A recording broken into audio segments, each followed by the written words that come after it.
Om Shri Sai Ram. My humble pranams at the lotus feet of my beloved Lord and revered Acharyas whose divine guidance shapes every moment of my life. அண்டமும் இவ்வலைக்கடலும் அவனிகளும் குலவரையும் உண்டபிரான் உறையுமிடம் ஒலிமணி சந்து அகில்கனகம் தென்திரைகள் வரத்திரட்டும் திகழ் மண்ணின் தென்கரை மேல் தென்திரளார் பயில் நாங்கை Thiruthevanar தொகையே. Now let's listen to the meaning of this Pasuram. This Pasuram glorifies that supreme benefactor, Emperman, who performed the ultimate act of protection.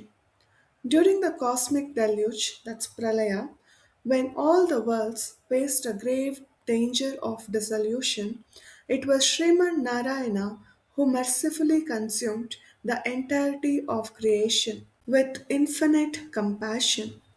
He lovingly placed the vast sky, the turbulent oceans with their churning waves, and the great anchoring mountains into his divine stomach, safeguarding all existence within himself.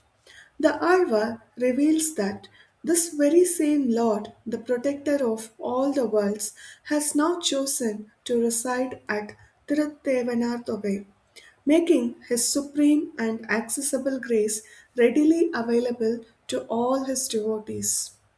The sacred abode where the supreme benefactor himself resides at Thiruttēvanār Togai, a hallowed sanctum nested within the holy region of Thirunangur.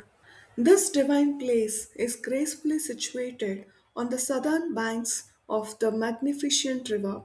With its pure and flawless waves, this river perpetually gathers and deposits the great heaps of treasure along its shores.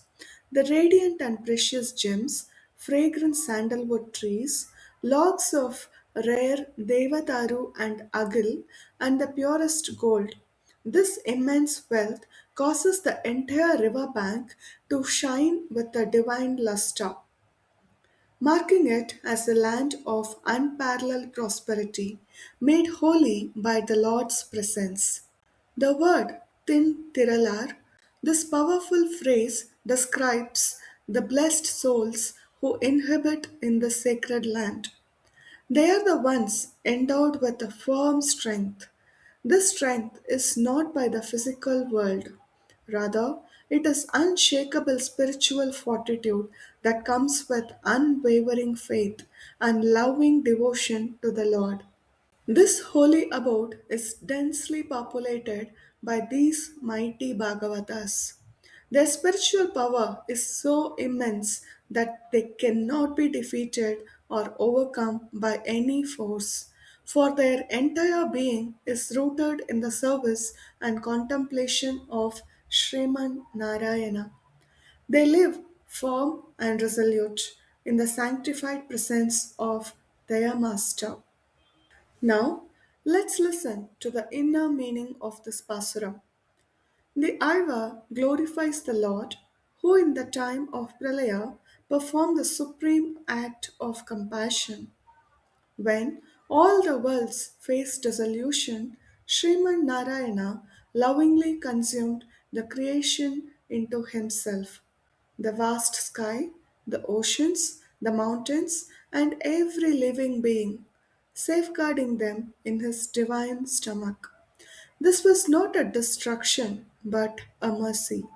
Just as the humans rest in sleep to awaken refreshed, the Lord grants the cosmos a pause, allowing every soul to rest before beginning its journey anew.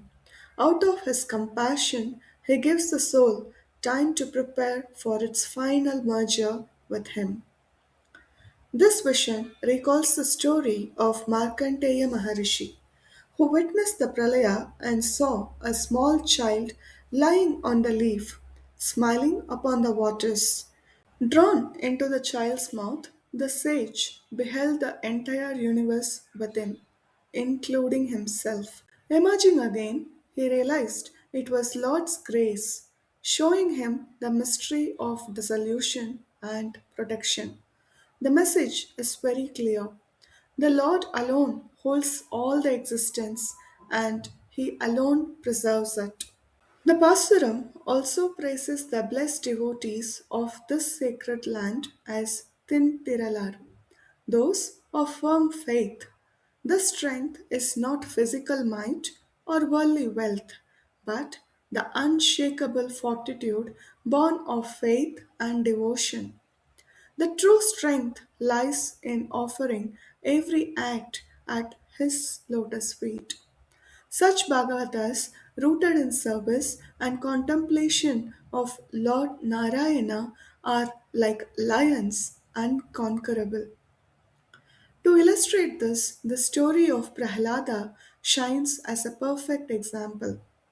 Though a child born in an Asura household, he faced relentless torture from his father Hiranyakashipu.